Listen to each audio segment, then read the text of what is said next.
ಆಕಾಶವಾಣಿ ಪ್ರದೇಶ ಸಮಾಚಾರ ಓದುತ್ತಿರುವವರು ಆರತಿ ದೇವಶಿಖಾಮಣಿ.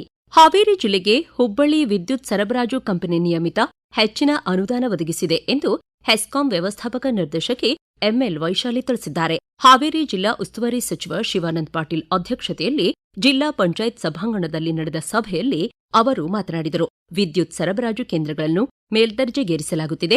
72 ಗಂಟೆಗಳಲ್ಲಿ ಟ್ರಾನ್ಸ್ಫಾರ್ಮರ್ ಬದಲಾವಣೆಗೆ ಕ್ರಮ ವಹಿಸಲಾಗಿದೆ. ಜಿಲ್ಲೆಯಲ್ಲಿ 263 ಟಿಸಿ ಬಫರ್ ದಾಸ್ತಾನಿದೆ. ಅರ್ಜಿ ಹಿರಿತನದ ಆಧಾರದ ಮೇಲೆ ವಿದ್ಯುತ್ ಸಂಪರ್ಕ ಕಲ್ಪಿಸಲಾಗುತ್ತಿದೆ. 560 ಲೈನ್ಮನ್ಗಳ ಆಯ್ಕೆಯಾಗಿದ್ದು, ಮೇ ಅಂತ್ಯದಲ್ಲಿ ಆಯ್ಕೆ ಪಟ್ಟಿ ಪ್ರಕಟಗೊಳ್ಳಲಿದೆ ಎಂದು ಸಭೆಗೆ ತಿಳಿಸಿದರು. ಪ್ರಸಕ್ತ ಸಾಲಿನ ಡಾ ಬಿಆರ್ ಅಂಬೇಡ್ಕರ್ ಪ್ರಶಸ್ತಿಗೆ ನಾಡಿನ 5 ಸಾಧಕರು ಆಯ್ಕೆಯಾಗಿದ್ದಾರೆ. ಪ್ರಶಸ್ತಿ 5 ಲಕ್ಷ ರೂಪಾಯಿ ನಗದು, 20 ಗ್ರಾಂ ಚಿನ್ನ ಹಾಗೂ ಪ್ರಶಸ್ತಿ ಫಲಕವನ್ನು ಒಳಗೊಂಡಿದೆ. ಅಂಬೇಡ್ಕರ್ ಜಯಂತಿ ಹಿನ್ನೆಲೆ ನಾಡಿದ್ದು 14ನೇ ತಾರೀಖು ವಿಧಾನಸೌಧದ ಸಮ್ಮೇಳನ ಸಭಾಂಗಣದಲ್ಲಿ ಮುಖ್ಯಮಂತ್ರಿ ಸಿದ್ದರಾಮಯ್ಯ ಪ್ರಶಸ್ತಿಗಳನ್ನು ಪ್ರದಾನಿಸಿ ಗೌರವಿಸಲಿದ್ದಾರೆ.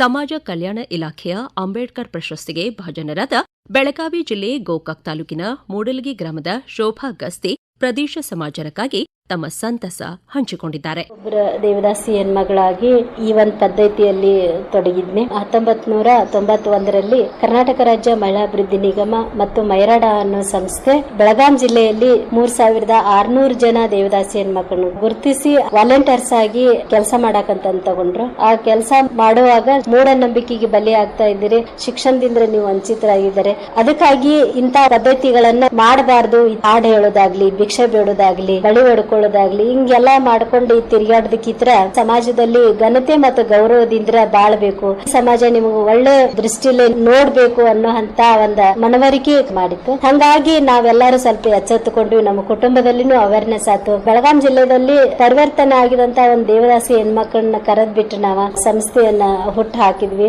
ಯಾರದವ್ರು ಯಾರೋ ಹೆಣ್ಮಕ್ಳು ಆಗಾಕ್ ನಾವು ಕೊಡೋದು ಬೇಡ, ಅವರಿಗೆ ನಾವು ಹೋಗಿ ತಿಳುವಳಿಕೆ ಹೇಳೋನು. ಅಕಸ್ಮಾತ್ ಯಾರಾದ್ರೂ ಒತ್ತಾಯ ಪೂರ್ವಕ ಮಾಡಿದ್ರ ನಾವು ಪೊಲೀಸ್ ಕಂಪ್ಲೇಂಟ್ ಮಾಡೋಣ ಅಂತಂದ್ ಹೇಳಿ ಒಂದು ಹಿಡಿತಾಯ್ತು. ಒಂದು ಸವದತ್ತಿ ಎಲ್ಲಮ್ಮ ಆಗಿರ್ಬೋದು, ಕೊಕಟ್ನೂರ ಆಗಿರ್ಬೋದು, ಮತ್ತೆ ಟೆಂಪಲ್ ಗಳದಾವಲ್ಲ ದೇವದಾಸಿ ಸಮರ್ಪಣೆ ಮಾಡ್ತಾರೋ ಅಂತಲ್ಲೆಲ್ಲ ಹೋಗಿ ನಾವು ಜಾಥಾ ಮಾಡೋದಾಗ್ಲಿ, ಹಾಡುಗಳು ಹೇಳೋದಾಗ್ಲಿ, ತರ ಬೀದಿ ನಾಟಕ ಮಾಡೋದು, ಜಾಗೃತಿ ಕಾರ್ಯಕ್ರಮದಿಂದ ನಾವೆಲ್ಲ ಅವೇರ್ನೆಸ್ ಮಾಡ್ತಾ ಇದ್ದೀವಿ. ಈಗಾಗಲೇ ಸರ್ಕಾರ ಇರುವಂತ ದೇವದಾಸಿ ಹೆಣ್ಮಕ್ಳಿಗೆ ಪೆನ್ಷನ್ಗಳು ಕೊಟ್ಟಿದ್ದಾರೋ, ಮನೆಗಳು ಕೊಟ್ಟಿದ್ದಾರೋ. ನಿಜವಾಗಲೂ ನಾನು ಕೇಂದ್ರ ಸರ್ಕಾರಕ್ಕ ಮತ್ತು ಕರ್ನಾಟಕ ಸರ್ಕಾರಕ್ಕ ಇವತ್ತು ನಾನು ಅಭಿನಂದನೆ ಹೇಳ್ತೇನೆ.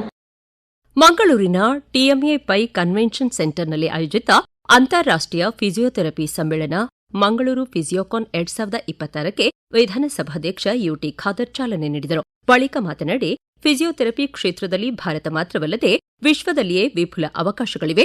ನಿರಂತರ ಸಂಶೋಧನೆ ಮೂಲಕ ಉತ್ತಮ ಸಾಧನೆ ಮಾಡಬಹುದು ಎಂದರು. ಖ್ಯಾತ ವೈದ್ಯ ಎಂ ಶಾಂತಾರಾಮ್ ಶೆಟ್ಟಿ ಮಾತನಾಡಿ, ಪ್ರಸ್ತುತ ದೇಶದಲ್ಲಿ 700ಕ್ಕೂ ಅಧಿಕ ಫಿಸಿಯೋಥೆರಪಿ ಕಾಲೇಜುಗಳಿವೆ. ಸಾವಿರಾರು ವಿದ್ಯಾರ್ಥಿಗಳು ಶಿಕ್ಷಣ ಪಡೆಯುತ್ತಿದ್ದಾರೆ. ರೋಗಿಗಳ ನೋವು ಕಡಿಮೆ ಮಾಡುವಲ್ಲಿ ಫಿಸಿಯೋಥೆರಪಿಸ್ಟ್ಗಳ ಪಾತ್ರ ಮಹತ್ವದ್ದು ಎಂದು ತಿಳಿಸಿದರು. ಇಂದು ಕನ್ನಡ ಚಲನಚಿತ್ರರಂಗದ ಮೇರು ನಟ ಡಾ ರಾಜ್ಕುಮಾರ್ ಹಾಗೂ ಭಾರತ ರತ್ನ ಸರ್ ಎಂ ವಿಶ್ವೇಶ್ವರಯ್ಯನವರ ಪುಣ್ಯಸ್ಮರಣಾ ದಿನ. ಈ ಹಿನ್ನೆಲೆಯಲ್ಲಿ ಸಾಮಾಜಿಕ ಮಾಧ್ಯಮದ ಮೂಲಕ ಮಹಾನ್ ಚೇತನರಿಗೆ ಗೌರವ ನಮನ ಸಲ್ಲಿಸಿರುವ ಸಚಿವ ಡಾ ಎಂಬಿ ಪಾಟೀಲ್, ಕನ್ನಡ ಚಿತ್ರರಂಗದ ಅಪ್ರತಿಮ ಚೇತನ ಗಾನ ಗಂಧರ್ವ ಪದ್ಮಭೂಷಣ ಡಾ ರಾಜ್ಕುಮಾರ್ ಕನ್ನಡ ನೆಲದ ಅಸ್ಮಿತೆ, ಸರಳತೆಯ ಸಾಕಾರ ಮೂರ್ತಿಯಾಗಿದ್ದರು. ಅವರು ಇಂದಿಗೂ ಹಾಗೂ ಎಂದೆಂದಿಗೂ ಕನ್ನಡಿಗರ ಹೃದಯ ಸಾಮ್ರಾಜ್ಯದ ಅಧಿಪತಿ. ಕಲೆ, ಸಂಸ್ಕೃತಿ ಮತ್ತು ಕನ್ನಡಾಭಿಮಾನಕ್ಕೆ ಅವರೇ ದಾರಿದೀಪ. ಅವರ ಆದರ್ಶಗಳು ಸದಾ ನಮ್ಮೊಂದಿಗೆ ಇರಲಿವೆ ಎಂದು ತಿಳಿಸಿದ್ದಾರೆ. ಕನ್ನಡ ನಾಡಿನ ಕೀರ್ತಿ ಪತಾಕೆಯನ್ನು ವಿಶ್ವ ಮಟ್ಟದಲ್ಲಿ ಬೆಳಗಿದ ಮಹಾನ್ ಮೇಧಾವಿ ಭಾರತ ರತ್ನ ಸರ್ ಎಂ ವಿಶ್ವೇಶ್ವರಯ್ಯನವರ ತಾಂತ್ರಿಕತೆ, ವೈಜ್ಞಾನಿಕ ಕೌಶಲ್ಯತೆ ನಮ್ಮೆಲ್ಲ ಯುವ ಇಂಜಿನಿಯರ್ಗಳಿಗೆ ಮಾದರಿಯಾಗಿದೆ ಎಂದಿದ್ದಾರೆ. ಗಣಿತಶಾಸ್ತ್ರದ ಡಾಮಿನೇಷನ್ ಥಿಯರಿ ಸಂಶೋಧನೆಯಲ್ಲಿ ಜಾಗತಿಕ ಮಟ್ಟದಲ್ಲಿ 6ನೇ ಶ್ರೇಯಾಂಕ ಪಡೆದಿರುವ ಪ್ರೊಫೆಸರ್ ಎಚ್ಬಿ ವಾಲಿಕಾರ್ ಅವರಿಗೆ ಧಾರವಾಡದ ಕರ್ನಾಟಕ ವಿಶ್ವವಿದ್ಯಾಲಯದ ಸಭಾಗೃಹದಲ್ಲಿ ಅಭಿನಂದನಾ ಸಮಾರಂಭ ಜರುಗಿತು. ಕೇಂದ್ರ ನವ ಹಾಗೂ ನವೀಕರಿಸಬಹುದಾದ ಇಂಧನಗಳ ಖಾತೆ ಸಚಿವ ಪ್ರಲ್ಹಾದ್ ಜೋಶಿ ಪಾಲ್ಗೊಂಡು ಮಾತನಾಡಿ, ಗ್ರಾಮೀಣ ಭಾಗದ ಪ್ರತಿಭೆಯಾಗಿ ಗಣಿತಶಾಸ್ತ್ರದಲ್ಲಿ ವಿಶ್ವ ಮಟ್ಟದ ಸಂಶೋಧನೆ ಕೈಗೊಂಡು ನಾಡಿಗೆ ಕೀರ್ತಿ ತಂದಿದ್ದಾರೆ ಎಂದರು. ಇಲ್ಲಿಗೆ ಪ್ರದೇಶ ಸಮಾಚಾರ ಮುಕ್ತಾಯವಾಯಿತು. ನಮ್ಮ ಮುಂದಿನ ರಾಷ್ಟ್ರೀಯ ವಾರ್ತಾ ಪ್ರಸಾರ 1:10 PM.